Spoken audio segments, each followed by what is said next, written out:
Здравейте на всички, аз казвам Беломир Русанов, управител съм на Superhosting BG. Колегата е Метой Дреновски и той е управител на фирмата. Решихме днес да не правим презентация. Тази година страшно много презентации направихме и решихме днес нещо да е малко по-различно. Дори се надяваме да се получи като някакъв вид дискусия. Когато говорихме с Марио относно какво ние да кажем, защото нашата цел не беше да рекламираме нашите услуги. Идеята беше да разкажем наши случаи от практиката, когато е имало с наши клиенти, които са фрилансъри. Ние страшно много разчитаме на това, че нашите клиенти са доволни и ни препоръчват и голяма част от тези клиенти са именно фрилансърите и благодарим за това. Но има случаи, когато се получават конфликти и различни ситуации, и в които ние трябва да се очаква поне от нас да вземем някакво отношение, макар че така нас не ни се иска много да сме арбитраж в някои случаи. Какви са случаите? В общи ние ги разделяме на два случая. Имаме добри практики и лоши практики. Само аз да вмъкна нещо тук. Че нашето наблюдение е още взето в сферата на IT. Нали, сутринта, като се изнася статистиката и като се говореше, се виждаше, че има фрилансери в други области, но нашето наблюдение е основно върху IT и от наша гледна точка статистиката, че фрилансерите, графични дизайнери са 80% е напълно вярна. Какви са казусите всъщност при използването на хостинг услуги и регистрация на домейни, които са свързани малко или много с работата на фрилансерите? Основно това са, за съжаление, спорове относно собственост върху сайтове и домейни и спорове относно аз му платих, пък той не ми даде сайта и обратното, аз му дадох сайта, пък той не ми плати.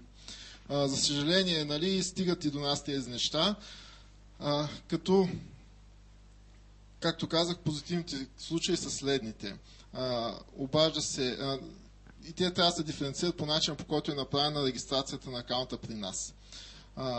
Като цяло препоръчваме, ако разработвате проект за фирма, да и направите при нас отделен профил и отделна регистрация, която да е на нейно име.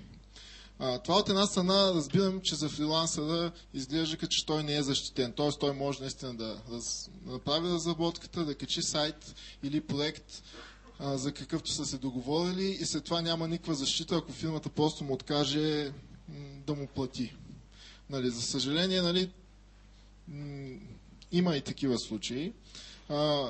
И в този случай ние ще вземем страната на фирмата, защото акаунтът е изцяло на фирмата. Разбира се, влизаме и в ролята на арбитър, като се опитваме да съдействаме и на фрилансъра, защото реално той ни е довел този клиент. Обратната ситуация, която е когато фрилансъра регистрира всички данни на негово име. Тоест, хостинг акаунта и домейна се регистрират изцяло на името на фрилансъра. В един момент се обажда някой или ни пише, който твърди, че реално той е собственика. При нас това лице, да кажем, по никакъв начин не фигурира. В този случай политиката е, че се взема страната на фрилансъра, защото неговите данни са само заложени при нас. Има и трети вариант, при който домейнът, например, е регистриран на името на фирма. Т.е. в ХУИС информацията е зададено име на фирма с нейните контакти. Значи в този случай по всякакви регулации домейна е собственост на лицето, което пише в ХУИСа. И няма практически, например, никакво значение кой и кога е извършил плащането на този домейн. Това е един от основните казуси, например, при нас. Лице, което управлява акаунта, е фрилансър, той взема и фактура на фирмата и плащането и домена се регистрират на името на фирмата. В този случай фирмата претендира, защото казва, аз съм платил, съответно всичко е моя собственост. Фрилансър казва, не е вярно, той само е платил, услугите са мои. И още по-сложен става казуса относно вече самото съдържание на сайта. Съдържанието и дизайна, нали, ако трябва да ги диференцираме, стават още по-сложни нещата. Като цяло, нашето желание, разбира се, е първоначално да съдействаме двете страни да се разберат. Значи, въпреки че ние задължение, ние се опитваме, свързваме се с двете страни, казваме им, разберете се, нали, да не стават спорове, но като цяло и двете страни естествено искат от нас ние да вземем някакво финално решение относно собственост. Както казах, ако хуй с информацията е коректна и на името на фирмата, фирмата може да се получи домейна в този случай. За съдържанието на хостинга вече трябва да се разбират помежду си. Така ни е политиката и в общини така е описана в правилата. Следили сме доста дискусии и в български, и в чуждия интернет по тези казуси. Те не са изолирани, нали, и в България, и в чужбина. Има различни гледни точки, но като цяло ситуацията, при което и ние трябва да вземем решение, за нас във всеки случай е най-неприятна, защото ние сме в луз-луз ситуация. В смисъл, в двата случая сме губеща страна, защото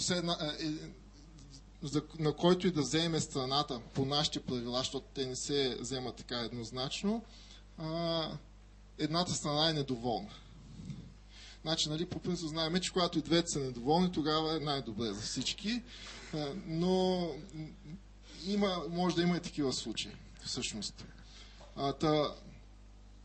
Нашата препоръка, когато работят, комуникират с хостинг компаниите, защото нещата, които ги казвам, до голяма степен се прилагат подобни ситуации и при наши колеги, поне как сме си говорили с тях, е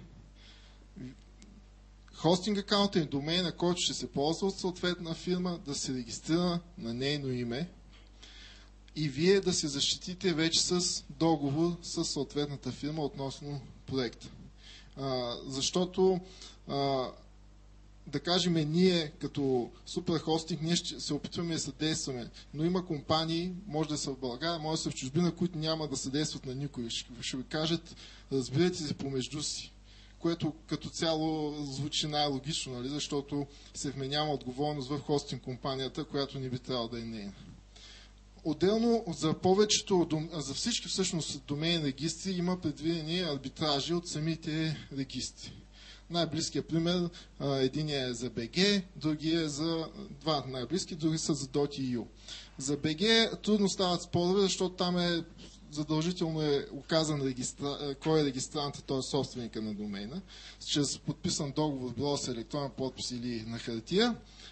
За .eu, ако има спорове, се прави арбитраж, който е доста ефтин, ако трябва да се мине през дело, например, при по-сериозен спор. Мисля, че порядъка на 850 евро и се разглежда в Прага, в арбитражния съд към Търговско-промишлената палата в Прага. Идеята като обобщение, което аз искам да кажа, ще дам думата и на Методи, е максимална откритост и коректност и към клиента, и към нас, като по този начин, според нас, най-лесно се разрешават споровете и двете страни са доволни. Значи, както каза колегата, много се чудехме точно как да формулираме, затова не сме формулирали темата, просто искаме да разкажем за неща, които ние виждаме и с които се сблъскваме. Това как вие може да формулирате взаимоотношенията с вашия клиент, много зависи от това каква юридическа форма сте избрали за това да комуникирате с вашите клиенти. Примерно, ако приемете варианта, в който вие сключвате договор за извършване на услуга, тогава вие сте не по тази дейност, нали, както говори по-рано Мариана. И в този случай договора всъщност е, че вие сте наед да свършите работата. Много зависи от това вие как сте се формулирали като юридическа единица, да го кажем. Дали сте ЕТА, дали сте ЕОД, дали сте на свободна професия сте се регистрирали или дали просто сте решили варианта, в който вие сте наед от възложителя да сключите така наречения граждански договор с него и да извършите дейността по това, което той ви е наел и за което сте се разбрали.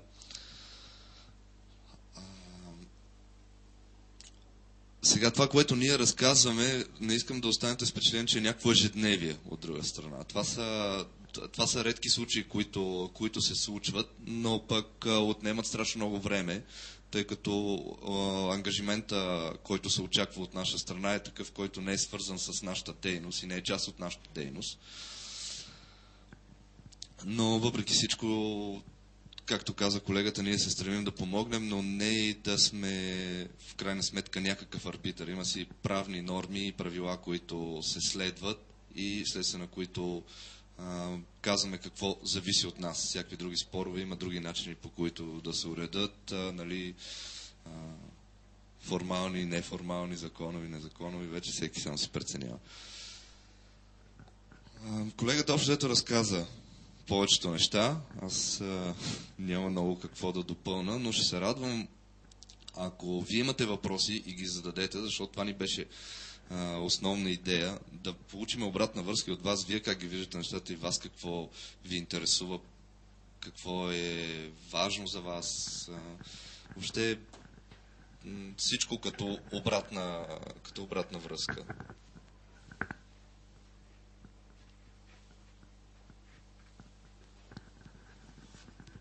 Докато колегите си помислят, аз да кажа нещо. Не защото Суперхостинг са ни генерален спонсор, но наистина искам да ги похваля.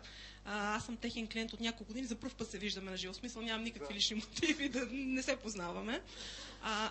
Не знам дали в момента им правя услуга, но те наистина много обясняват. Ако им станете клиенти, тия неща, които те в момента ви ги казват и на вас нищо не ви говорят, защото не сте имали този казус, когато ви се получи такава ситуация, те ще ви обяснят. И нещо друго, с което им правя още по-лоша услуга, момчетата от техническата поддръжка нощем са страшно любезни и аз съм си създала един навик, когато имам технически проблем, аз все пак съм човек, който отбира малко от такива технологии, но недостатъчно имам нужда от повече обяснения, просто с часове са ми обяснявали. Надявам се да ги уволните заради това. Не, ще ги похвалим. Да си пазиме въпросите за нощем.